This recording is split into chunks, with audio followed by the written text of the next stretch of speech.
नमस्कार मित्रांनो, आज आपण पाठ 4 हवामान सुरू करत आहोत. हवामान त्याला वेदर म्हणतात किंवा क्लायमेट पण म्हणतात. दोन्ही शब्द आपण वापरतो, वेदर किंवा क्लायमेट. तर मुख्यतः हवामान जे आहे, क्लायमेट जे आहे ते वर्ल्ड लेवलवर म्हणजे जागतिक लेवलवर 5 प्रकारात विभागले गेलेलं आहे. उष्णकटिबंधीय, कोरडं, समशीतोष्ण, थंड आणि ध्रुवीय. वातावरण नॉर्मल आहे. इथे ऊन पण असते, थंडी पण आहे. त्यानंतर हे चित्र बघा, थंड वातावरण आहे इथलं.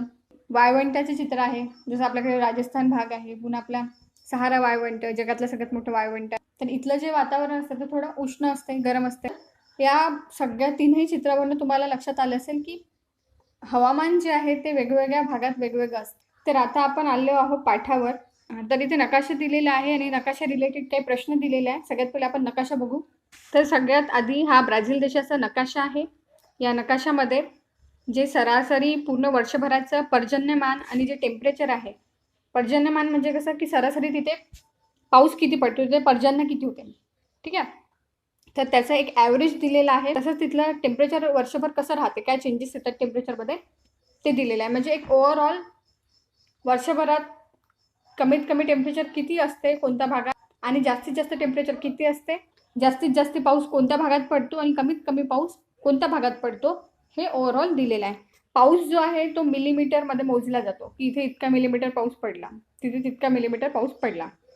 तर 500 मिलीमीटरपेक्षा कमी पाऊस पडणारा जो भाग आहे तो एवढा भाग आहे. त्यानंतर शेड्स दिलेले आहे, लाईट ब्लू आहे, असं डार्क ब्लू. तर त्या अकॉर्डिंग कलर इंटेन्सिटी जशी वाढत आहे त्या अकॉर्डिंग पाऊस पडण्याचं प्रमाण देखील वाढत आहे. समजत आहे?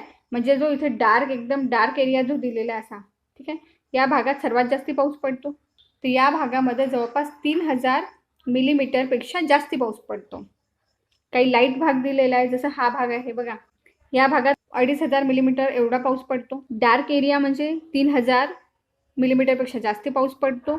थोडा लाईट एरिया म्हणजे 2500, त्यापेक्षा लाईट एरिया जो आहे तो 2000, त्यापेक्षा लाईट 1000, त्यापेक्षा थोडं लाईट 500 मिलीमीटर, त्यापेक्षा थोडं लाईट 500 मिलीमीटरपेक्षाही कमी. ब्राझील देशात कमीत कमी 500 मिलीमीटर ते 3000 मिलीमीटर या रेंजमध्ये पाऊस पडतो. तर ब्राझील देशात कमीत कमी जो पाऊस पडतो तो 500 मिलीमीटर किंवा त्याच्यापेक्षा थोडा कमी, तर जास्तीत जास्त 3000 मिलीमीटर या रेंजमध्ये पाऊस पडतो. व्हायलेट कलरची रेंज कंटिन्यू इथून अशी फिरत आहे इकडे तिकडे, ठीक आहे. तर ते काय इंडिकेट करत आहे? 18 डिग्री सेल्सिअस टेम्परेचर. जिथे ही लाईन दिसत आहे तेवढा पूर्ण एरियातलं जे टेम्परेचर आहे ते टेम्परेचर 18 डिग्री सेल्सिअस एवढं आहे. तसंच बघा, ॲरोज दिलेले आहे, प्रमुख वारे. ब्राझील देशामध्ये इकडचा जो भाग आहे हा काय आहे, कशाचा भाग आहे? ब्लू. हा अटलांटिक महासागराचा भाग आहे. तर अटलांटिक महासागराच्या भागातून येणारे जे ॲरोज आहे हे काय दर्शवतात? हे ॲरो दर्शवतात तिकडून येणारी हवा, तिकडून येणारे वारे. आणि हवामानामध्ये सगळ्यात महत्त्वाचा जर कोणाचा रोल असेल तर तो हवेचा असतो. अक्षवृत्त काय असते, विषुववृत्त काय असते, मकरवृत्त काय असते, हे सगळं आपण पार्ट 2 मध्ये बघितलेलं आहे. ज्या विद्यार्थ्यांनी तो व्हिडिओ नसेल बघितला तर तो तुम्ही बघून घ्या. तसंच जेव्हा तुम्ही कुठलाही व्हिडिओ बघायला सुरुवात करताय तर तुम्ही पूर्ण बघून घ्या, कारण की असं म्हणतात की half knowledge is always dangerous. आपल्याला नकाशामध्ये आकडे दिसत आहे, हे आकडे जे आहेत ना 23 वगैरे, हे काय इंडिकेट करत आहे? टेम्परेचर इंडिकेट करत आहे.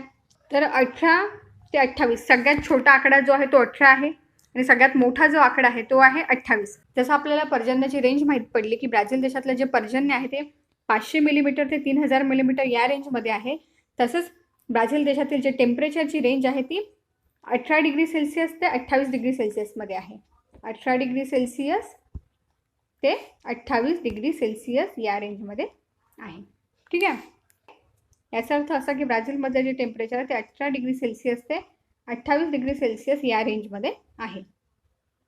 या देशामध्ये उष्ण तापमान पण आहे आणि शीत तापमान पण आहे. तर याच्यावरून आपल्याला असं लक्षात येते की ब्राझील देशाचं जे हवामान आहे ते उष्णकटिबंधीय प्रकारात मोडला जाते. तर आपल्याला एक गोष्ट लक्षात आली की ब्राझील देशाचा जो दक्षिण भाग आहे या भागातलं हवामान जे आहे हे थंड आहे, ठीक आहे, आणि उत्तर जो भाग आहे या भागातलं हवामान उष्ण आहे. तसंच जर आपण किनारी भाग बघितला या देशाचा, हा किनारी भाग आहे, तर इथलं जे हवामान आहे इथे तुम्हाला इथलं टेम्परेचर जे आहे ते 18, 23, 28 म्हणजे मिश्र स्वरूपाचं आहे. तर आता आपण या डायग्राममध्ये वार्षिक जे पर्जन्यमान आहे ते बघू. बघा इथे जे आहे या पूर्ण एरियामध्ये 0 मीटरपासून तर 2000 मीटरपर्यंतचा जी उंचीची रेंज आहे ती दिलेली आहे. तर इथे तुम्हाला 5 अंश उत्तर ते 25 अंश दक्षिण ही अक्षवृत्तीय जी वृत्ते आहेत त्यांची रेंज दिलेली आहे. इथे तुम्हाला 400 ते 2000 मिलीमीटर पर्जन्याची रेंज जी आहे ती दिलेली आहे. ठीक आहे, ही किलोमीटर म्हणजे उंचीच्या हिशोबाने रेंज दिलेली आहे. तर चला आपण बघू जे वार्षिक सरासरी पर्जन्य आहे तर ते कुठल्या भागात कसं काय आहे. तर सगळ्यात पहिले तुम्हाला दिसेल इथे ॲडीज जो पर्वत आहे ते ॲडीज पर्वत या एरियामध्ये जवळपास 1600 मिलीमीटर एवढा पाऊस पडतो आणि इथलं जे टेम्परेचर आहे ते 21 डिग्री सेल्सिअस आहे. त्यानंतर ॲमेझॉन जे आहे त्या या एरियात 2000 मिलीमीटर पाऊस पडतो. पर्जन्यमानचं तुम्हाला लक्षात आलं असेल या सरळ लाईनमध्ये 400, 800, 1200, 1600. तर ॲडीज जो आहे 1600 पर्जन्यमान येते तिथे. या ब्लू लाईनवरून आपल्याला लक्षात येते की कुठे किती पाऊस पडत आहे. तर ॲमेझॉन जो आहे ॲमेझॉन नदीच्या खोऱ्यामध्ये जवळपास 2000 मिलीमीटर पाऊस पडतो. ठीक आहे, म्हणजे सर्वात जास्ती पाऊस ॲमेझॉन नदीच्या खोऱ्यात पडता इथे ओव्हरऑल जर बघितलं तर. आणि तिथलं टेम्परेचर पण सर्वात जास्ती आहे ते 28 डिग्री सेल्सिअस आहे. त्यानंतर पॅराग्वे आणि पॅराना नदी जी आहे तो एरिया त्या एरियात 21 डिग्री सेल्सिअस टेम्परेचर आहे, म्हणजे कमी आहे तिथलं, थंड वातावरण आहे तिथलं. आणि तिथे पाऊस 1500 मिलीमीटर एवढा पडतो. ब्राझीलचा जो उच्चभूमीचा भाग आहे या भागात 600 मिलीमीटर पाऊस पडतो आणि इथलं टेम्परेचर 23 डिग्री सेल्सिअस एवढं आहे. तसंच अजस्त्र कड्याचा जो भाग आहे या भागामध्ये उंच भाग आहे, या भागात 1200 मिलीमीटर पाऊस पडतो आणि इथलं टेम्परेचर 27 डिग्री सेल्सिअस एवढं आहे. हा ब्राझील देशातील उंच भाग आहे आणि किनारी प्रदेशाला लागून असलेला भाग आहे. तर ईशान्य आणि आग्नेय दिशेने जे वारे येतात तर ते वारे या कड्यामुळे अजस्त्र कड्यामुळे अडली जातात. तर ब्राझील देशामध्ये प्रत्येक भागात वेगवेगळ्या रेंजमध्ये पाऊस पडतो आणि वेगवेगळ्या रेंजमध्ये तिथलं टेम्परेचर आहे. ठीक आहे, तर ब्राझीलमध्ये ॲमेझॉन नदीचा भाग हा आहे. ठीक आहे, जे आपण खाली नकाशात बघितलं होतं. त्यानंतर पॅरेग्वा पॅरेना नदीचा भाग हा आहे. ठीक आहे, तर आता आपण प्रश्न बघू म्हणजे जेणेकरून आपल्याला सगळ्या गोष्टी क्लिअर होत जाईल. तर प्रश्न पहिला बघा, नकाशातील समताप रेषांचा विचार करता ब्राझीलमध्ये सरासरी तापमान कक्षा किती आहे. तर तापमानाची सरासरी तापमानाची रेंज विचारलेली आहे आणि समताप पट्टा बघा, समताप पट्टा हा आहे. ठीक आहे, तर सरासरी तापमान जे आहे ब्राझील देशात ते 18 डिग्री सेल्सिअस ते 28 डिग्री सेल्सिअस या रेंजमध्ये आहे. नंतरचा प्रश्न आहे कोणत्या भागात जास्त पाऊस पडतो. आपण खाली आधी पण बघितलं, हा जो भाग आहे ॲमेझॉन खोऱ्याचा, ॲमेझॉन नदीचा खोऱ्याचा जो भाग आहे या भागात सर्वात जास्ती पाऊस पडतो. तर ॲमेझॉन नदीच्या खोऱ्याच्या भागात 2000 मिलीमीटर पाऊस पडतो. तिथलं टेम्परेचर देखील सर्वात जास्ती आहे ते आहे 28 डिग्री सेल्सिअस. तर कोणत्या भागात सर्वात जास्ती पाऊस पडतो. ॲमेझॉन नदीच्या खोऱ्यात सर्वात जास्ती पाऊस पडतो. सर्व पाठाचा स्वाध्याय आणि या पाठाचा स्वाध्याय देखील याचे वेगळे व्हिडिओ सिरीज बनणार आहे, तर ते मी नंतर अपलोड करून देईल. त्यात फक्त प्रश्न उत्तर दिलेले राहतील, पण तुम्हाला समजावं म्हणून मी आता एक्सप्लेन करत आहे. नंतर आहे ब्राझीलकडे कोणत्या दिशेने वारे येतात. ॲरोजवरूनच लक्षात आलेलं आहे. तर ब्राझीलमध्ये आग्नेय आणि ईशान्य या दिशेने वारे येतात, या दिशेने पूर्वीय वारे येतात. आता समोर प्रश्न दिलेला आहे की त्यामागचे कारण काय असावे. तर ब्राझील देशामधून 2 अक्षवृत्तीय पट्टे गेलेले आहेत. तर एक आहे विषुववृत्त, दुसरा आहे मकरवृत्त. अक्षवृत्तीय पट्टे गेले असल्यामुळे ब्राझील देशामध्ये पर्जन्य वारे येतात, ते आग्नेय आणि ईशान्य दिशेतून येतात. तर ब्राझील देशाच्या उत्तर भागातून अक्षवृत्त गेलेलं आहे आणि या भागातनं अक्षवृत्त गेलं असल्यामुळे या भागात म्हणजे उत्तर भागामध्ये देशाच्या कमी दाबाचे पट्टे निर्माण झालेले आहे. तसंच त्या अक्षवृत्तामुळे जो दक्षिण भाग आहे इकडचा भाग, या भागामध्ये जास्ती दाबाचे पट्टे निर्माण झालेले आहे. त्यामुळे ब्राझील देशामध्ये ईशान्य आणि आग्नेय या दोन्हीही बाजूनी वारे वाहून येतात. ते का बरं वाहून येतात, तर विषुववृत्त गेलेलं आहे आणि विषुववृत्त गेलं असल्यामुळे या देशाच्या दक्षिण आणि उत्तर भागामध्ये हवेच्या दाबाचे पट्टे निर्माण होतात. दाब म्हणजे प्रेशर. तर उत्तर जो भाग आहे त्या भागात कमी दाबाचे पट्टे निर्माण होतात आणि दक्षिण जो भाग आहे त्या भागात जास्ती दाबाचे पट्टे निर्माण होतात, म्हणून या भागामध्ये वारे जे आहे ते वाहून येतात. त्यानंतरचा प्रश्न बघा, या वाऱ्यांना कोणता अडथळा निर्माण होतो. आणि या वाऱ्यांमुळे कोणत्या प्रकारची वृष्टी होत असेल. सगळ्यात पहिले आपण बघितलं की ब्राझील देश जो आहे, ब्राझील देशामध्ये एक कडा आहे, अजस्त्र कडा त्याचं नाव आहे. तर वाहून येणारे जे वारे आहे त्या वाऱ्यांना अडथळा निर्माण जो होतो त्या या अजस्त्र कड्यामुळे होतो. तर तसंच दिलेलं आहे की या वाऱ्यांमुळे कोणत्या प्रकारची वृष्टी होत असेल. तर बघा, साहजिक आहे, एखादी गोष्ट जेव्हा कुठल्या गोष्टीला येऊन अडखळत आहे, अजस्त्र कड्याला जे वारे आहेत ते येऊन अडखळतात, ठीक आहे, म्हणजे ते एक रोधक म्हणून काम करते. तर या वाऱ्यांना अजस्त्र कडा जो आहे तो थांबवतो. मग ते वारे अडखळते, त्याच्यामुळे जी वृष्टी होते ती वृष्टी प्रतिरोध प्रकारची आहे. तर अजस्त्र कडाच सोबत सोबत जी उच्चभूमीचा भाग आहे ब्राझीलचा, हा भाग देखील येणारे वारे जे आहेत त्या वाऱ्यांना अडवण्यासाठी रिस्पॉन्सिबल आहे. तर जे वारे आहेत ते अजस्त्र कडा तसंच जो उच्चभूमीचा भाग आहे त्या दोन्ही गोष्टींमुळे अडवले जातात. ठीक आहे, म्हणजे ह्या दोन्ही गोष्टी त्या वाऱ्यांना अडथळा निर्माण करतात. तसंच जे वारे आहेत त्याच्यामुळे जो पाऊस होतो तो प्रतिरोध प्रकारचा होतो. या वाऱ्यांचा व पर्जन्याचा सहसंबंध जोडा. म्हणजे येणारे जे वारे आहे त्या वाऱ्यांमुळे जो होणारा पाऊस आहे त्याचं काय रिलेशन आहे बा, त्याचा काय सहसंबंध आहे. तर बघा, हे जे वारे आहे वाहून येतात, आग्नेय आणि ईशान्य या दोन दिशेतून वाहून येत आहे. ठीक आहे, आणि इथे अजरस कडा आहे आणि जो उच्चभूमीचा भाग आहे ब्राझील देशाचा तो आहे. त्या दोन्ही भागातून जाताना ते वारे अडकतात. तर इथे वारे अडकल्यामुळे ते वाहून न जाता, कारण हा उंच भाग आहे, तर वारे इथे अडकलेले आहे. जर उंच भाग नसता तर ते सरळ असे वाहून गेले असते, पण ते वाहून न जाता उंच भाग असल्यामुळे इथे अडकले. ठीक आहे, वारे आले, अडकले. पर्जन्याचं कसं काय रिलेशन लागेल याच्यासोबत. तर बघा, जे वारे येऊन अडकले होते ते वारे सरळ न वाहता मग ते वरती जातील. ठीक आहे, आभाळात तिथे जाऊन ते वारे थंड होतील. थंड झाले की तेच वारे मग खाली पाण्या स्वरूपात पडतात, म्हणजे पाऊस पडतो त्याच वाऱ्यांचा. काय झालं, एअर जे आहे, वारे जे आहेत त्या वाऱ्याचं कन्व्हर्शन कशात होते, वॉटरमध्ये झालं. ठीक आहे, का बरं झालं हे, कारण जे वारे जे आले होते ते वारे वर आकाशात गेले आणि ते थंड झाले. जसं वेपर्स राहते, वाफेचं पाण्यामध्ये कन्वर्ट होते, तर हे उष्ण वारे इथे अडखळले. इथे अडखळल्यामुळे ते सारे वरती गेले, वर जाऊन मग ते पाण्याच्या स्वरूपात पाऊस म्हणून पडले थंड झाल्यानंतर.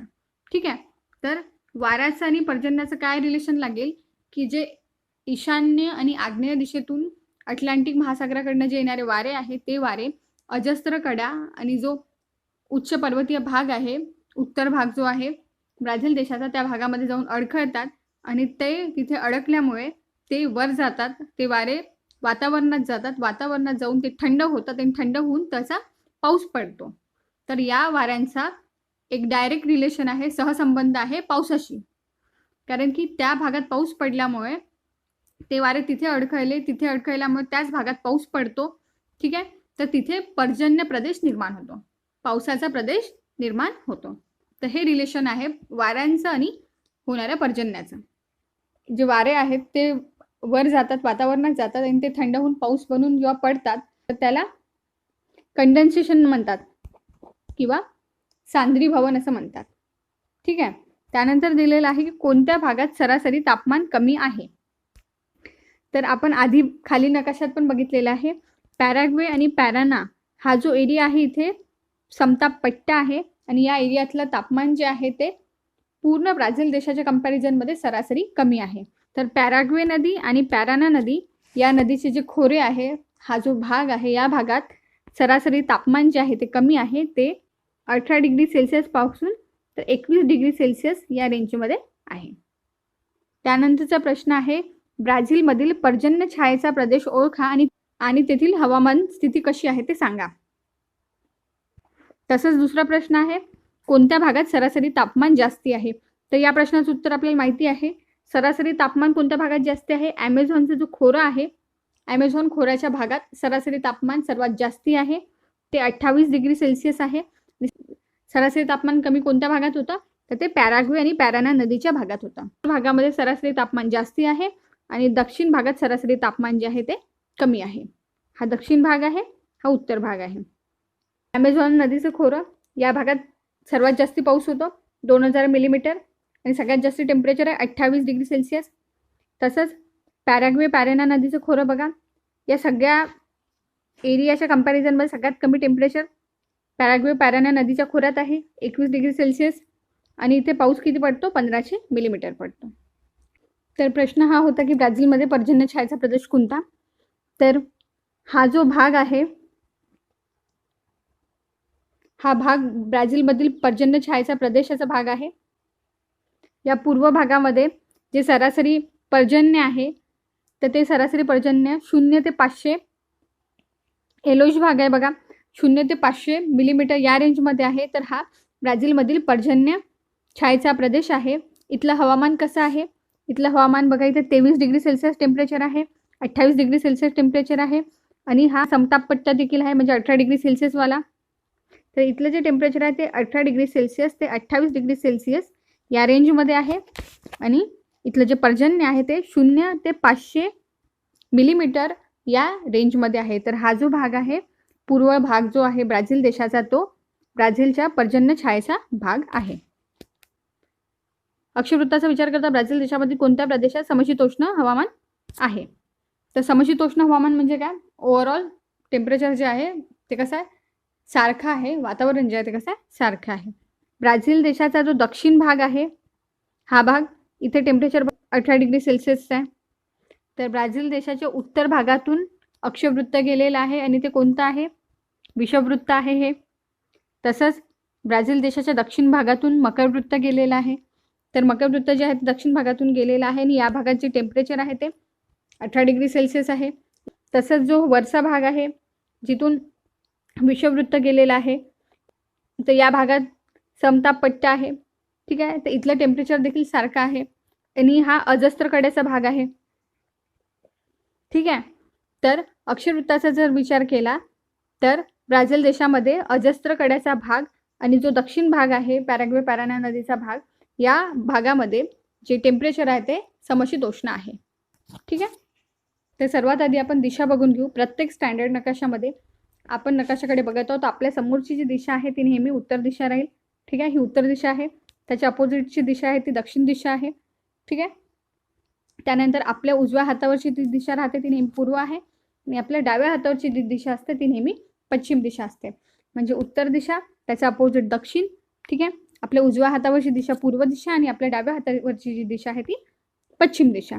ठीक आहे, तर आता ज्या बाकी उपदिशा आहेत, जसं आपण ईशान्य म्हटलं आणि आग्नेय म्हटलं, तर ही जी दिशा आहे ही ईशान्य दिशा आहे, ही आग्नेय दिशा आहे, ही नैऋत्य दिशा आहे आणि ही वायव्य दिशा आहे. ठीक आहे, इथे तुम्हाला दिशा समजल्या. तर जे वारे वाहून येत आहे ते ईशान्य दिशेकडून, आग्नेय दिशेकडून आणि पूर्व दिशेकडून येत आहेत. ठीक आहे, इकडे अटलांटिक महासागर होता, ईशान्य दिशेकडून, आग्नेय दिशेकडून आणि पूर्व दिशेकडून. तर ब्राझील देशामध्ये जे वारे वाहून येतात ते ईशान्य दिशा, आग्नेय दिशा आणि पूर्व दिशेकडून येतात. ठीक आहे, आता नकाशात बघू आपण. तर हा जो प्रश्न आहे 0° ते 5° उत्तर व दक्षिण या पट्ट्यात वाऱ्यांची स्थिती कशी असेल. तर बघा, सगळ्यात आधी 0° ते 5° उत्तर या पट्ट्यामध्ये, या रेंजमध्ये वारे कसे वाहतील. तर उत्तर भागाची गोष्ट होत आहे, म्हणजे या भागातली. तेही पट्टा कोणता, 0° ते 5°. तर या वेळेस काय होईल की ईशान्य साईडकडून जे येणारे वारे आहे, हे वारे ईशान्य दिशेकडून उत्तर भागाकडे या विषुववृत्ताकडे वाहत जाईल, म्हणजे अशी इकडे वाहतील. ठीक आहे, तसंच दक्षिण जो भाग आहे 0° ते 5° दक्षिण, तर या भागात काय होतील की आग्नेय दिशेकडले जे वारे आहे ते आग्नेय दिशेकडून विषुववृत्ताकडे वाहत जाईल. ठीक आहे, तर त्यांची स्थिती कशी राहील, ईशान्य उत्तर पट्ट्यामध्ये काय होईल, ईशान्य दिशेकडून येणारे विषुववृत्ताकडे वाहत जाईल, म्हणजे ते इकडे नाही येणार.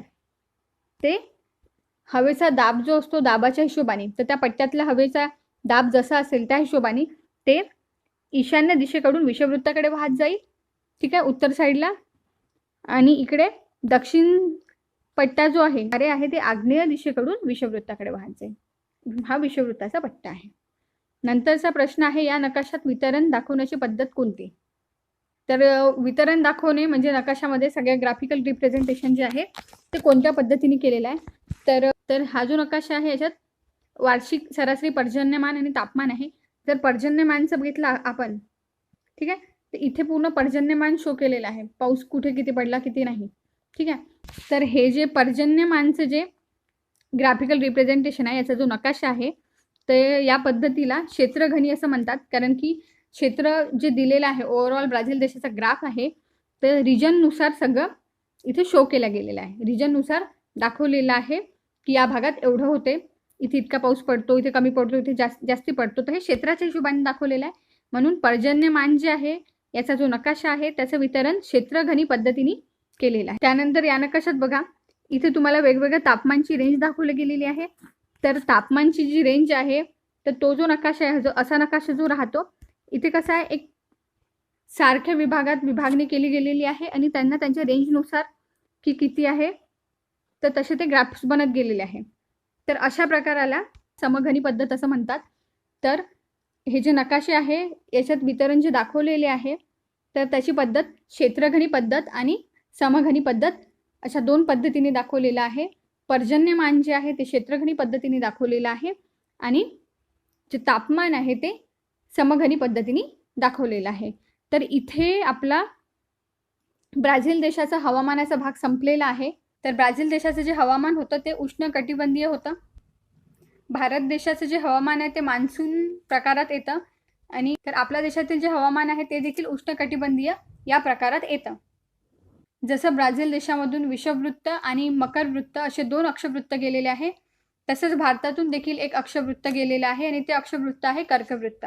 भारताला लागून असलेला हिंदी महासागर आणि आपल्या भारतात असलेला हिमालय पर्वत या दोन्ही गोष्टीचा भारताचं जे हवामान आहे आणि जे मान्सून आहे त्या गोष्टीवर खूप मोठा प्रभाव पडतो. तर त्यामुळे आपल्याकडे कधी खूप जास्ती पाऊस होतो, कधी आपल्याकडे दुष्काळ असतो.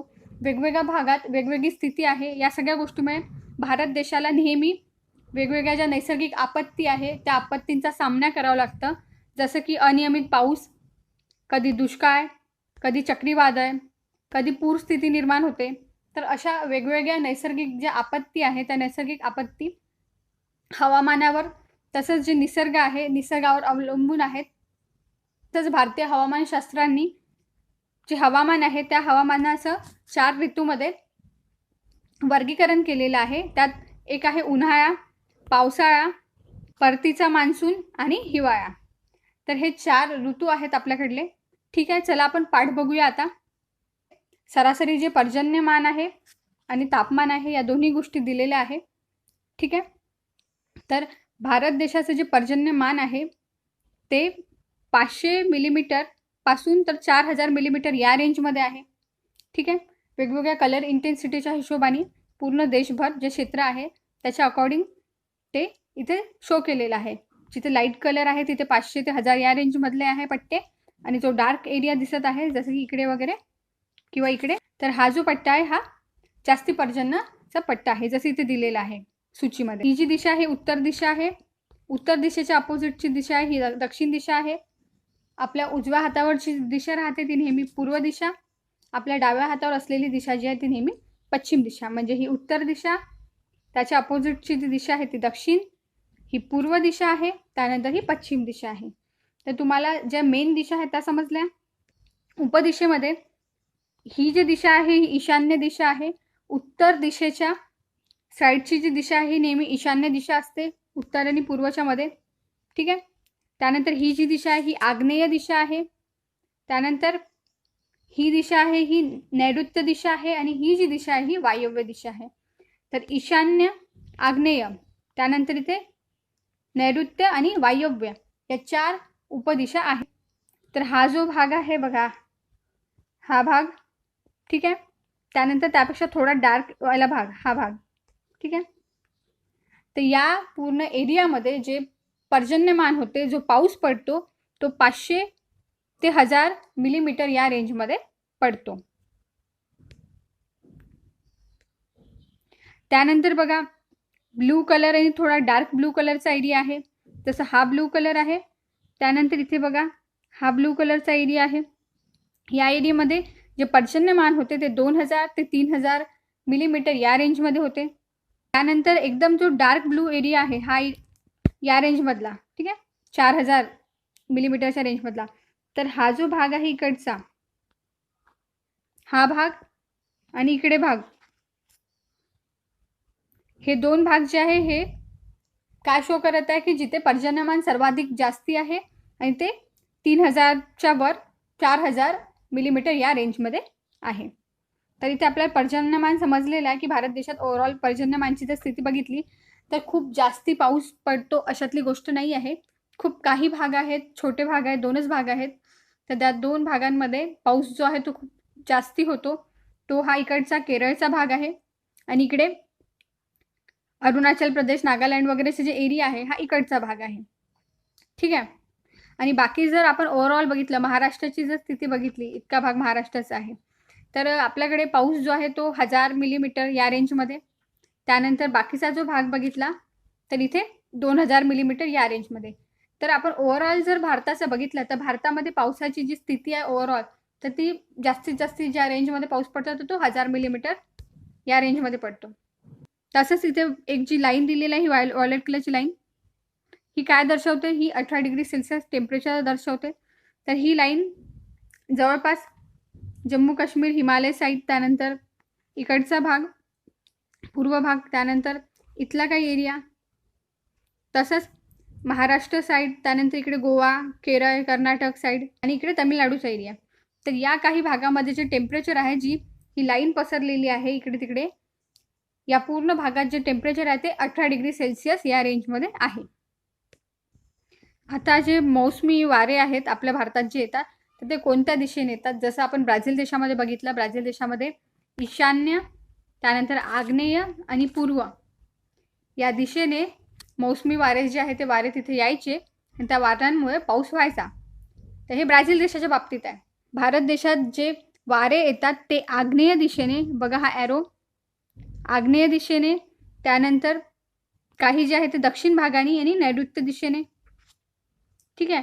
तर हिंदी महासागराकडनं हा जो एरिया आहे खालचा ब्लू एरिया, हा हिंदी महासागराचा एरिया आहे. ठीक आहे. तर आपल्या भारत देशात जे वारे येतात, प्रमुख वारे, त्या वाऱ्यांना मान्सून वारे असं म्हणतात. तर जे मान्सून वारे येतात ते वारे आग्नेय आणि नैऋत्य या दिशेने येतात, ते हिंदी महासागराकडनं येतात. प्रमुख ज्या दिशा आहे ते आग्नेय दिशा, नैऋत्य दिशा आहे. ठीक आहे. या दिशेने मौसमी वारे येतात, त्याला नैऋत्य मौसमी वारे पण म्हणतात. आणि ते वारे जे आहेत ते प्रमुख वारे आहे जे आहे ज्यामुळे पाऊस होतो. पर्जन्यमान तर समजलेलं आहे की इकडचा जो केरळ भाग आहे इकडे पाऊस खूप होतो. ठीक आहे. इकडे चेरापुंजी वगैरे शिलाँगचा जो भाग आहे इकडे पाऊस खूप होतो. आता टेम्परेचर जर बघितलं आपण, अंदमान निकोबार जे बेट आहे तसेच जे लक्षद्वीप आहे या एरियामध्ये देखील समशीतोष्ण म्हणजे हा जो पट्टा आहे हा दिसत आहे 18 डिग्री सेल्सिअसवाला. ठीक आहे. आणि इकडे पण तो दिसत आहे. म्हणजे हे भाग कसे आहे? हे समशीतोष्ण भाग आहेत. इथलं टेम्परेचर कसं राहते? एकसारखं राहील. तर हे जे भाग आहे हे समशीतोष्ण भाग आहेत. तसं इथला जो भाग आहे इथे बघा टेम्परेचर 18 डिग्री सेल्सिअसचा पट्टा आहे आणि 23-22 या रेंजमध्ये टेम्परेचर आहे. तर भारतामध्ये जर टेम्परेचर बघितलं तर सगळ्यात कमी जे टेम्परेचर आहे ते 18 डिग्री सेल्सिअस आहे. 18 डिग्री सेल्सिअसचे पट्टे आहेत सगळीकडे. आणि जे हायेस्ट टेम्परेचर आहे ते कुठेही न जाता आपल्याला इथे लक्षात येईल. बघा राजस्थानचा हा भाग आहे, राजस्थानमध्ये वाळवंट आहे, तिथला भाग जो आहे तो उष्ण आहे. तर इथे 29 डिग्री सेल्सिअस आहे. तसंच आपल्याकडे जे पर्जन्यमान आहे ते 500 ते 4000 या रेंजमध्ये आहे. जसं ब्राझील देशातून विषुववृत्त आणि मकरवृत्त गेलेलं आहे तसंच भारत देशातून मधोमधून मध्य भागातून कर्कवृत्त गेलेला आहे. भारत देशाचा हा उत्तर जो भाग आहे या भागामध्ये टेम्परेचर कमी असते. या भागात टेम्परेचर 20-25 या रेंजमध्ये आहे. आणि भारत देशातलं जे टेम्परेचर आहे ते उत्तर भागाकडून दक्षिण भागाकडे वाढत जात आहे. इकडे 29 वगैरे आहे, 26 वगैरे आहे. तर उत्तर भाग जो आहे हा थोडा थंड भाग आहे भारत देशातला आणि दक्षिण जो भाग आहे तो उष्ण भाग आहे.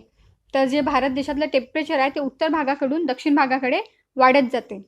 उत्तर जो भाग आहे इकडे जम्मू काश्मीर आहे आणि ही हिमालय पर्वतरांग आहे. यात बघा चित्र क्लिअर नाही आहे पण मी तुम्हाला सांगते. जो पिवळा भाग आहे म्हणजे हा भाग, त्यात थोडा महाराष्ट्र, गुजरात आणि राजस्थान 3 राज्याचा भाग येतो. तर हा जो एरिया आहे हा थोडा हॉट आणि ड्राय आहे, म्हणजे उष्ण आहे आणि कोरडा एरिया आहे.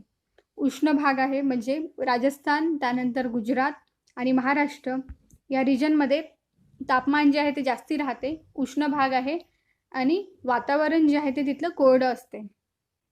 जो रेड कलरचा दाखवलेला भाग आहे, जसा हा भाग खालचा पूर्ण, यात जवळपास गोवा, केरळ राज्य, कर्नाटक राज्य, तमिळनाडू राज्य, त्यानंतर काही पश्चिम बंगालचा भाग, अरुणाचल प्रदेश आहे, कोहिमा, नागालँड वगैरे जो एरिया आहे, मेघालय वगैरे, तर हा भाग. तसंच गुजरातचा थोडाफार भाग.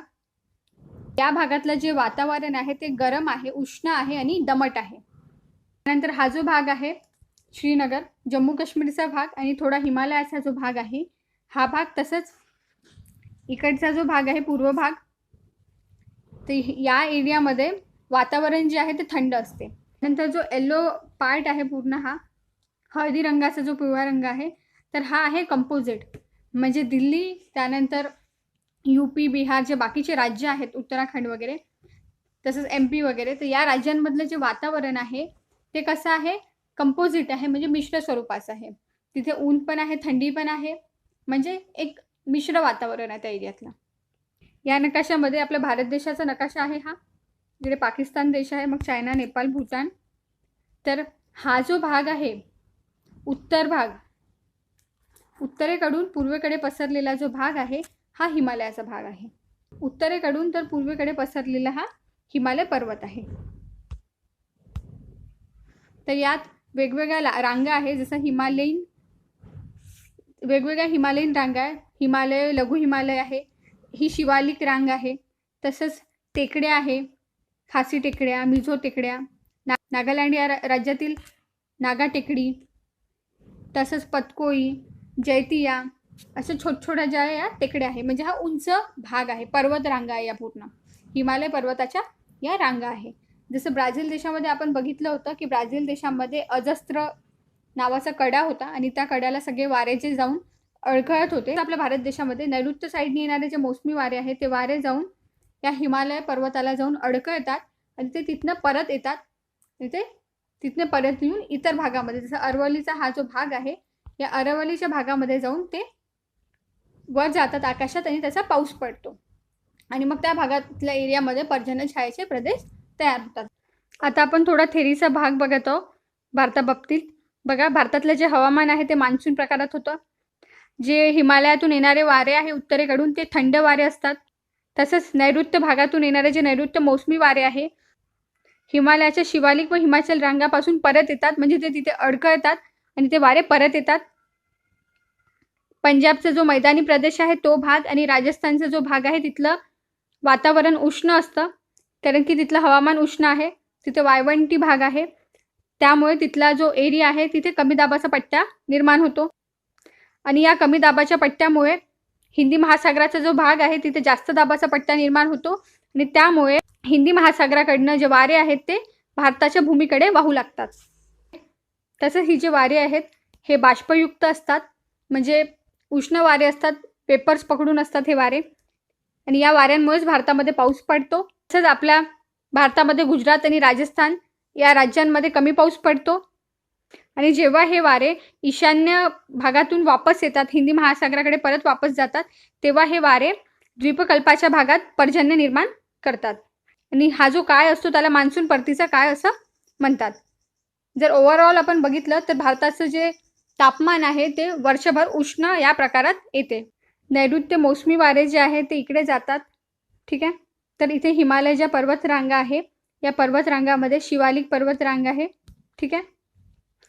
तर या पर्वतरांगेला जाऊन हे वारे अडकतात आणि अडकल्यामुळे हे वारे इथूनच फिरतात, इथून फिरून ते परत इकडेच येतात, ठीक आहे. आणि हे जे द्वीपकल्पीय एरिया आहे या एरियामध्ये परतीचा काळ जो असतो याला परतीचा मान्सून असं म्हणतात. एक हा मान्सून जेव्हा हे वारे वाहत गेले आणि परत जेव्हा येतात तर त्याला परतीचा मान्सून असं म्हणून म्हणतात. मग तेव्हा इथे पर्जन्याचे प्रदेश निर्माण होतात. तसंच जो पंजाबचा भाग आहे आणि राजस्थानचा भाग आहे या भागामध्ये कमी दाबाचे पट्टे निर्माण होतात, तर त्यामुळे जो हिंदी महासागर आहे या एरियामध्ये जास्ती दाबाचे पट्टे निर्माण होतात आणि जास्ती दाबाचे पट्टे निर्माण झाल्यामुळे जे वारे आहेत ते हिंदी महासागराकडनं भारताच्या भूमीकडे वाहायला सुरुवात होतात. इथे चित्रात बघा, इथे तुम्हाला शिलाँग आणि चेरापुंजी दिसत आहे. तर शिलाँग जो भाग आहे इथे फक्त 1000 मिमी एवढा पाऊस पडतो ठीक आहे. पण चेरापुंजी जी आहे, चेरापुंजीला सर्वात जास्ती पाऊस पडतो, तो 11,000 मिमी या रेंजमध्ये पडतो. तर चेरापुंजीला 11,000 मिमी या रेंजमध्ये पाऊस पडतो.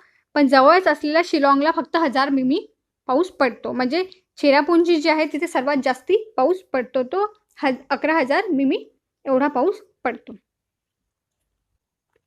आता या चित्रामध्ये बघा, इथे तुम्हाला पावसामुळे झालेली वाहतुकीची कोंडी म्हणजे ब्राझील देशामध्ये पूरस्थिती निर्माण झालेलं चित्र तुम्हाला दिसत आहे. भारत देशात पावसामुळे जी पूरस्थिती निर्माण झाली आहे त्याचे चित्र आहे हे दुसरं. तसेच इथे बघा, भारत देशामध्ये दुष्काळग्रस्त स्थिती निर्माण झालेली आहे. पाऊस न पडल्यामुळे अवर्षण झालेलं आहे. कोरडी जमीन दिसत आहे तुम्हाला. तसंच भारत देशामध्ये पाणी पुरवठ्यासाठी विहीर एक महत्त्वाचं साधन आहे. विहीर दिसत आहे तुम्हाला आणि लोक पाणी भरताना दिसत आहे. भारत देशामध्ये जम्मू काश्मीरचा जो भाग आहे तिकडे हिमवर्षा होतात, बर्फ पडतो. अवर्षण चतुष्कोन प्रदेश म्हणून आहे. हे ब्राझील देशाचे चित्र आहे. इथे देखील दुष्काळ स्थिती दिसत आहे. भारत देशातील जे भात लागवड होते ते चित्र बघा. आणि ब्राझील देशात होणारा पाऊस, ब्राझील देशात झालेली जंगलतोडीचे चित्र दिलेलं आहे. इथे काही महत्त्वाच्या गोष्टी दिलेल्या आहेत ते एकदा आपण वाचून घेऊ. जसं बघा, राजस्थान राज्य जे आहे, राजस्थान राज्यामध्ये गंगानगर इथे जून महिन्यात 50 डिग्री सेल्सिअसपर्यंत तापमान वाढते. 50 डिग्री सेल्सिअसमध्ये खूप जास्ती तापमान होते. तर राजस्थानमधील जे गंगानगर आहे इथे जून महिन्यात 50 डिग्री सेल्सिअसपर्यंत तापमान वाढते. तसंच कारगिल शहर जो आहे, कारगिल शहरामध्ये खूप जास्ती थंडी पडते. तर तिथे हिवाळ्यात तापमान -48 डिग्री सेल्सिअसपर्यंत उतरते. म्हणजे तिथे पूर्ण बर्फ साचून जात असेल. तसंच जे मेघालय राज्य आहे त्या मेघालय राज्यामध्ये मौसिनराम व चेरापुंजी हे 2 ठिकाण आहे. आणि या ठिकाणात सर्वात जास्ती, भारतात नाही तर पूर्ण जगामध्ये सर्वात जास्ती पाऊस होतो, सर्वात जास्ती पर्जन्यवृष्टी होते. तर भारतात नाही तर जगात सर्वात जास्ती पर्जन्यवृष्टी होणारे जे ठिकाण आहे ते मेघालयमधील मौसिनराम जिल्हा आणि चेरापुंजी हे 2 ठिकाण आहे. तर मौसिनराममध्ये 11,872 मिमी पाऊस पडतो. तर चेरापुंजीमध्ये 11,777 मिमी या रेंजमध्ये पाऊस पडतो. तसंच पश्चिम राजस्थानमधला जो जैसलमेर भाग आहे तर भारतातला हा सर्वात कोरडा असा भाग आहे. म्हणजे तो जो एरिया आहे तिथलं जे वातावरण आहे ते खूप जास्ती कोरडं आहे. आणि तिथे सरासरी जे पर्जन्यमान होते ते 120 मिमीपेक्षा कमी आहे. म्हणजे खूप कमी पर्जन्यमान तिथे आहे. आणि जेव्हा मोसमी वारे जे आहेत ते परत येतात आणि ते मोसमी वारे तमिळनाडू राज्यातून जेव्हा जातात तर तमिळनाडू राज्यामध्ये सर्वाधिक पाऊस होतो.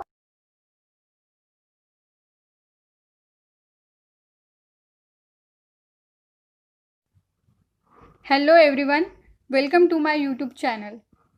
नमस्कार मित्रांनो, माझ्या यूट्यूब चॅनलमध्ये तुम्हा सर्वांचं स्वागत आहे.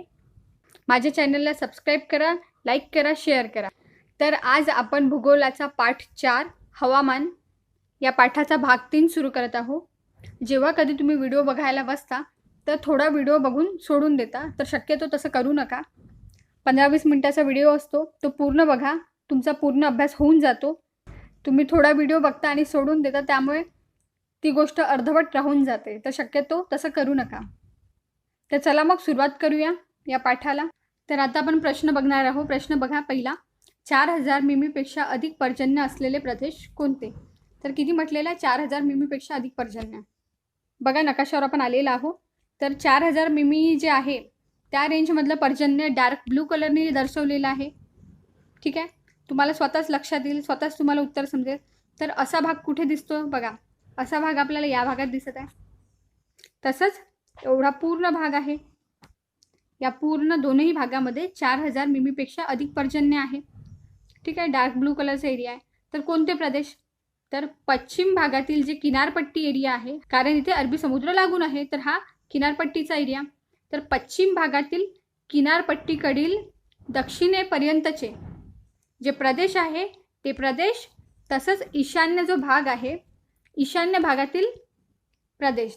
तर भारतातील बघा, पश्चिम किनारपट्टीचा जो प्रदेश आहे तो, तिथून तर दक्षिण भागापर्यंतचे प्रदेश, तसंच ईशान्य भागातील जे प्रदेश आहे या प्रदेशांमध्ये 4,000 मिमीपेक्षा जास्ती पाऊस होतो. ठीक आहे, पहिला प्रश्न झालेला आहे आपला. आता नेक्स्ट क्वेश्चन बघा, कमाल आणि किमान तापमानाचे प्रदेश कोणते? कमाल म्हणजे जास्ती तापमान, जास्तीत जास्त तापमान, हायेस्ट, आणि किमान म्हणजे कमीत कमी तापमान.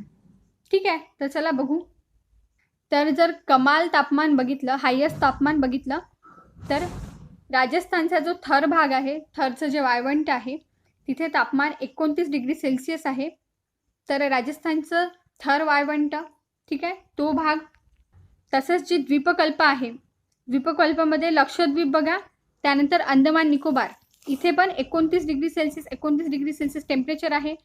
तर कमाल तापमान असलेले जे प्रदेश आहे त्याच्यात थरचं वाळवंट असलेला भाग, त्यानंतर जे द्वीपकल्प आहे त्यात लक्षद्वीप आणि अंदमान निकोबार हे जे प्रदेश आहे, इथे तापमान कसं आहे, कमाल आहे. हे ते प्रदेश आहे जिथे तापमान जास्ती आहे, म्हणजे हे कमाल तापमानाचे प्रदेश आहेत. आता आपण किमान तापमानाचे प्रदेश बघू. किमान तापमान म्हणजे कमीत कमी तापमान. तर आपल्याला माहिती आहे की हिमालय पर्वतरांग जे आहे किंवा जम्मू काश्मीरचा जो भाग आहे त्या भागामध्ये तापमान कसं आहे, कमीत कमी आहे, हिमालय पर्वतरांग. तर ही जी हिमालयन पर्वतरांग आहे, इथे तुम्ही कंटिन्यू बघा, 23 डिग्री, 20 डिग्री, 23 डिग्री आणि हा 18 डिग्रीचा पट्टा. या पूर्ण एरियात तापमान किती आहे, 18 ते 23 डिग्री सेल्सिअस आहे. तर किमान तापमानाचा जो प्रदेश आहे तो हिमालयन पर्वत रांगेचा प्रदेश आहे. त्यानंतरचा प्रश्न आहे, तापमान कोणत्या दिशेने वाढत जाते. भारतामध्ये तापमान जे आहे ते उत्तर दिशेकडून दक्षिण दिशेकडे वाढत जाते. इथे बघा 20, 23, 18 या रेंजमध्ये तापमान आहे, आणि दक्षिणेकडे जसं तापमान जात आहे तर 29, 26 या रेंजमध्ये आहे, म्हणजे वाढत जात आहे. तर भारतामध्ये तापमान उत्तर दिशेकडून दक्षिण दिशेकडे वाढत जाते. नंतरचा प्रश्न आहे, वाऱ्यांची दिशा सांगा, वाऱ्यांचे नाव सांगा. आपल्याकडले जे वारे आहे ते हिंदी महासागराकडनं आलेले वारे असून ते नैऋत्य आणि आग्नेय या दोनही दिशेने आलेले आहेत. तर वाऱ्यांची दिशा जी आहे ती नैऋत्य आणि आग्नेय आहे. या दोन दिशेने आपल्या भारत देशात वारे येतात. तर या वाऱ्यांना मौसमी वारे म्हणतात. मौसमी वारे किंवा मान्सून वारे देखील म्हणतात. वाऱ्यांमुळे मान्सून येतो, पाऊस पडतो, म्हणून नैऋत्य मौसमी वारे किंवा मौसमी वारे किंवा मान्सून वारे अशी वेगवेगळी नावं आहे. तर या वाऱ्यांना नैऋत्य, मान्सून वारे किंवा मौसमी वारे असं म्हणतात. आणि कोणत्या दिशेने वारे येतात आपल्याकडे, तर नैऋत्य दिशा आणि आग्नेय या दोन दिशेने आपल्याकडे वारे येतात.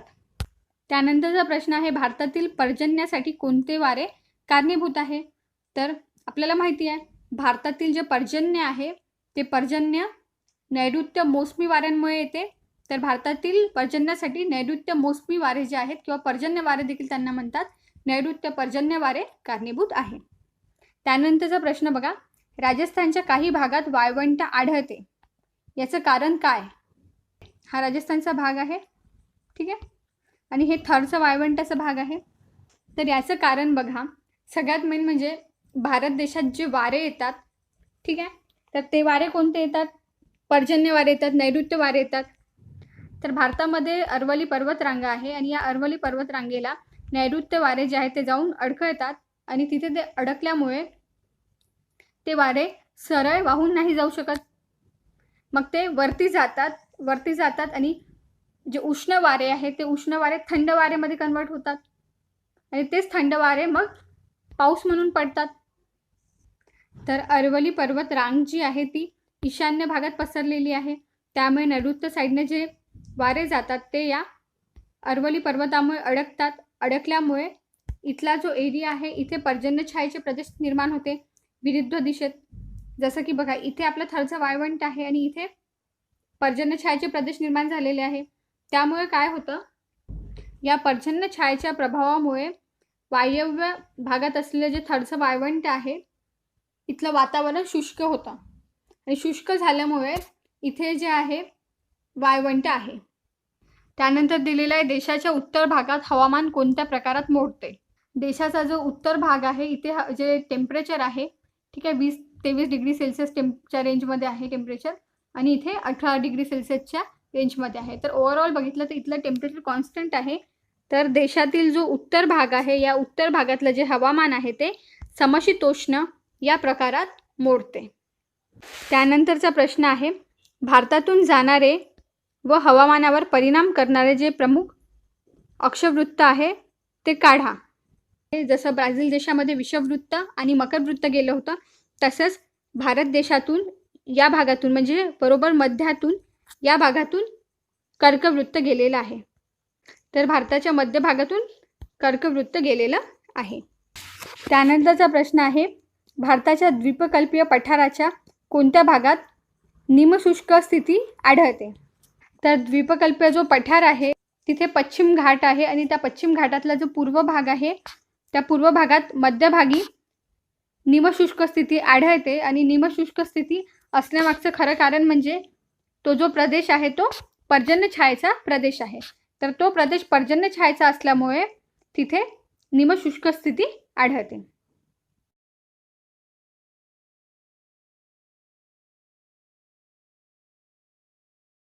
तर सर्वात आधी या आलेखामध्ये तुम्हाला जे ओव्हरऑल सरासरी वार्षिक तापमान आहे आणि पर्जन्यमान आहे तर ते ब्राझील देशाचं दिलेलं आहे. आणि ब्राझील देशातील प्रमुख 4 जी शहरं आहेत जसं की मॅनास शहर, त्यानंतर बेलेम शहर, पोर्टो अलेग्रे आणि रिओ दी जेनेरिओ. तर या 4 शहरांचं सरासरी वार्षिक तापमान आणि पर्जन्यमान इथे दिलेलं आहे. तर सगळ्यात पहिले बघा, कमाल तापमान काय असतं आणि किमान तापमान काय असतं हे जाणून घेऊ. इथे जी पिंक डॉटेड लाईन दिलेली आहे, छोटे छोटे डॉट्स दिलेले आहे आणि पिंक लाईन दिलेले आहे. तर हे पिंक लाईन काय दर्शवत आहे? हे कमाल तापमान दर्शवत आहे. आणि जी निळ्या रंगाची लाईन आहे ती किमान तापमान दर्शवत आहे. तर किमान तापमान म्हणजे जे कमीत कमी असलेलं तापमान त्या विभागामध्ये पूर्ण वर्षभरात जे कमीत कमी तापमान आढळते त्याला किमान तापमान असं म्हणतात. आणि जे कमाल तापमान असते, जे जास्तीत जास्त तापमान असते पूर्ण वर्षभरात, एक हायेस्ट लेवलवर गेलेलं तापमान की एक पर्टिक्युलर रिजनमध्ये पूर्ण वर्षभरातून कधी ना कधी तापमान खूप जास्त वाढते, टेम्परेचर वाढते, तर त्याला कमाल तापमान असं म्हणते. तर ओव्हरऑल इथे सगळ्या गोष्टी दिलेल्या आहे. मॅनास, त्यानंतर बेलेम, पोर्टो अलेग्रे आणि रिओ दी जेनेरिओ या शहरांबद्दल. तर चला मग बघू आपण. तर ब्राझील देशाच्या कोणत्या भागात कोणती शहरं आहे इथे दिलेलं आहे नकाशामध्ये. तर बघा, हा जो सरळ पट्टा आहे हा टेम्परेचरचा दिलेला आहे. 0 डिग्रीपासून 5-5 डिग्रीच्या अंतराने वरवर टेम्परेचर वाढत आहे. त्यानंतर हा जो पट्टा आहे हा जानेवारीपासून तर डिसेंबरपर्यंत म्हणजे पूर्ण वर्षभराचे महिने दिलेले आहे. आणि हा जो एरिया आहे हा या एरियामध्ये दिलेला आहे पर्जन्यमान. प्रत्येक महिन्यामधील जे पर्जन्यमान आहे ते या जे बार आहेत यांनी दर्शवलेलं आहे. तसंच जे टेम्परेचर आहे ते या 2 लाईन्सनी दर्शवलेलं आहे. तर चला मग आपण प्रश्न बघू. तर पहिला प्रश्न आहे की 4ही शहरात तापमान कोणत्या महिन्यात सर्वात जास्ती असतं? त्यानंतरचा प्रश्न आहे की या पूर्ण 4ही शहरात सर्वात जास्ती पाऊस कोणत्या महिन्यात पडतो? तर चला दोन्ही प्रश्नांची उत्तरं बघू आपण. तर 4ही शहरामध्ये सर्वात जास्त तापमान कोणत्या महिन्यात असतं? तर बघा, मॅनास शहरामध्ये तापमान ओव्हरऑल बघितलं तर हे 3 महिने जे आहे जसं की ऑगस्ट, सप्टेंबर आणि ऑक्टोबर या 3ही महिन्यात तापमान सारखं असतं. म्हणजे पूर्ण ओव्हरऑल वर्षभराचं जर कंपॅरिझन केलं तर या 3ही महिन्यामध्ये मॅनास शहरात तापमान सर्वात जास्ती असतं. त्यानंतर बेलेम शहराचं बघितलं तर बेलेम शहरामध्ये जवळपास जूनपासून तर डिसेंबरपर्यंत तापमान सर्वात जास्ती असतं. त्यानंतर दुसरं शहर बघा, पोर्टो अलेग्रे. तर पोर्टो अलेग्रे या शहरामध्ये सर्वात जास्ती तापमान जानेवारी आणि फरवरी या महिन्यात असतं. बघा इथे पोर्टो अलेग्रेमध्ये सर्वात जास्त तापमान कोणत्या महिन्यात असतं? तर जानेवारी आणि फरवरीमध्ये. त्यानंतर जे शहर आहे त्यात सर्वात जास्त तापमान जे असतं ते फक्त फरवरी महिन्यात असतं. बघा इथे फरवरी महिना जिथे सर्वात जास्त तापमान आहे. तर रिओ दी जेनेरिओ या शहरात फरवरी महिन्यामध्ये सर्वात जास्त तापमान असतं. तर त्यानंतरचा प्रश्न होता की या 4ही शहरांमध्ये कोणत्या महिन्यात सर्वात जास्त पर्जन्यमान असतं, म्हणजे कोणत्या महिन्यात सर्वात जास्त पाऊस पडतो? तर सगळ्यात पहिले मॅनास शहर बघा, हे जे ग्रीन बार दिसत आहे हे पर्जन्यमान म्हणजे पाऊस दर्शवत आहे. तर सगळ्यात हाय जो बार आहे तो मार्च महिन्याचा आहे. तर मॅनास शहरामध्ये सर्वात जास्त पर्जन्यमान मार्च महिन्यात होतं. त्यानंतर बेलेम शहर बघा, बेलेम शहरामध्ये देखील मार्च महिन्यात सर्वात जास्ती पर्जन्यमान आहे. जसं आपल्याकडे जून, जुलै, ऑगस्टमध्ये पाऊस असतो तसं इकडे जर तुम्ही बघितलं तुम्हाला लक्षात येईल की जो आपल्याकडला उन्हाळ्याचा काळ आहे त्या काळामध्ये पाऊस होतो, म्हणजे इकडे मार्च महिन्यामध्ये पाऊस होतो. ठीक आहे. तर तसंच बेलेम जे शहर आहे या बेलेम शहरामध्ये पाऊस जो आहे तो मार्च महिन्यात होतो सर्वात जास्ती. त्यानंतर पोर्टो अलेग्रे बघा, तर पोर्टो अलेग्रे या शहरामध्ये ऑगस्ट आणि सप्टेंबर या 2 महिन्यात सर्वात जास्त पाऊस होतो. त्यानंतर रिओ दी जेनेरिओ या शहरामध्ये बघा जानेवारी, त्यानंतर मार्च, त्यानंतर डिसेंबर या 3 महिन्यात सर्वात जास्ती पाऊस होतो? तर प्रश्न दुसरा आपला कव्हर झालेला की कोणत्या महिन्यात सर्वात जास्ती पाऊस होतो. त्यानंतरचा प्रश्न बघू. त्यानंतरचा प्रश्न आहे ब्राझीलमधील पर्जन्य ऋतूचा कालावधी कोणता? तर आपल्याला एक ओव्हरऑल लक्षात आलं आहे की ब्राझीलमध्ये जे पर्जन्य ऋतू होता ते वेगवेगळ्या कालावधीमध्ये होतं. तिथे पाऊस मार्चमध्ये पडतो, सप्टेंबरमध्ये पण पडतो, नोव्हेंबरमध्ये पडतो, डिसेंबरमध्ये पडतो. तर यावरून हे लक्षात येतं की ब्राझीलमध्ये जे पर्जन्य ऋतू आहे ते सप्टेंबर महिन्यापासून नोव्हेंबर महिन्यापर्यंत आणि मार्च महिन्यापासून मे महिन्यापर्यंत हा कालावधी जो आहे हा ब्राझीलमधील पर्जन्य ऋतूचा कालावधी आहे. त्यानंतरचा प्रश्न आहे कोणत्या शहराची तापमान कक्षा सर्वाधिक आहे व ती किती आहे? या चारही शहरांचं जर बघितलं तर आपल्याला असं लक्षात येईल की मॅनास जे शहर आहे या शहराची तापमान कक्षा जी आहे ती चारही शहरांच्या कंपॅरिझनमध्ये सर्वाधिक आहे. तर इथे बघा मॅनास शहरामध्ये 20 आणि 25 जे किमान लाईन आहे 20 आणि 25च्या बिलकुल मधोमध दिलेलं आहे किमान टेम्परेचर, म्हणजे ते किती असेल 23 डिग्री सेल्सिअस. ठीक आहे. त्यानंतर जे कमाल टेम्परेचरची रेंज दिलेली आहे तर 30 आणि 35च्या बिलकुल मधोमध पॉईंट दिलेले आहे म्हणजे 33 डिग्री सेल्सिअस. तर बघा मॅनास जे शहर आहे या शहरामध्ये किमान जे तापमान आहे ते 23 डिग्री सेल्सिअस आहे आणि कमाल जे तापमान आहे ते 33 डिग्री सेल्सिअस आहे. तर या चारही शहरांच्या कंपॅरिझनमध्ये सर्वात जास्त कमाल आणि किमान तापमान आहे ते मॅनास शहराचं आहे. त्यानंतरचा प्रश्न आहे की रिओ दी जेनेरिओ या शहरामध्ये सर्वसाधारण कोणत्या प्रकारचं हवामान असेल? तर रिओ दी जेनेरिओ जे शहर आहे या शहरात बघा जर ओव्हरऑल टेम्परेचर बघितलं तर जास्ती फरक नाही आहे, साधारण सारखं आहे, थोडंफार कमी जास्ती आहे. तर इथलं जे वातावरण आणि पावसाचं जर बघितलं पर्जन्यमानाचं तर मे, जून, जुलै, ऑगस्ट या टाईममध्ये ते सर्वात कमी पाऊस होतो. तर हे लक्षात येतं की या शहराचं जे हवामान आहे ते दमट स्वरूपाचं आहे. आता आपण भारत देशाचं तापमान आणि आपल्या भारत देशातील सरासरी जे वर्षभर पर्जन्यमान होतं ते बघू. तर हा भारत देशाचा आपला नकाशा दिलेला आहे आणि आपल्या भारत देशातील दिल्ली, कोलकाता, मुंबई आणि चेन्नई ही 4 प्रमुख शहरं आहे. तर या शहरामध्ये जे ओव्हरऑल सरासरी तापमान तसंच जे पर्जन्यमान राहील ते आपण बघू.